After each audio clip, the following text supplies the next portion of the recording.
મુંબઈથી ગાંજો મંગાવીને ભાવનગર શહેરમાં વેચાણ કરતા 5 શખ્સો ઝડપાયા. એ ડિવિઝન પોલીસે ગાંજો, 5 મોબાઈલ, વજન કાંટો, રોકડ રકમ મળીને કુલ ₹28,000નો મુદ્દામાલ કબજે કર્યો.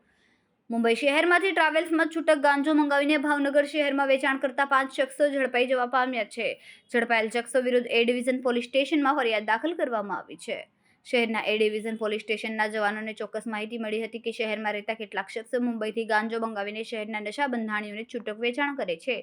જે માહિતીના આધારે બીએમસી કચેરી સામે આવેલ પેટ્રોલ પંપ નજીક માયા ટ્રાવેલ્સની ઓફિસ પાસે એ ડિવિઝન પોલીસના જવાનોએ વોચ ગોઠવી હતી.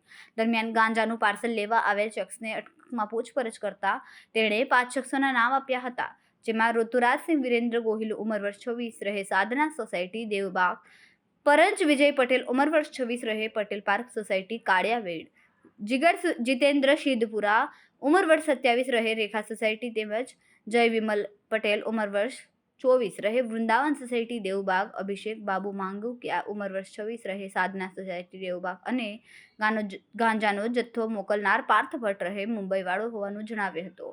ડિવિઝન પોલીસે પાર્થ સિવાય તમામ શખ્સોની ધરપકડ કરીને સૂકો ગાંજો, રોકડ રકમ, 5 મોબાઈલ, વજન કાંટો તથા નશો કરવા માટે ઉપયોગમાં લેવાતા સાધનો મળીને કુલ ₹28,000નો મુદ્દામાલ કબજે કરીને 6 શખ્સો વિરુદ્ધ એ ડિવિઝન પોલીસ સ્ટેશનમાં નાર્કોટિક્સ એક્ટ હેઠળ ગુનો નોંધીને તપાસ હાથ ધરી છે.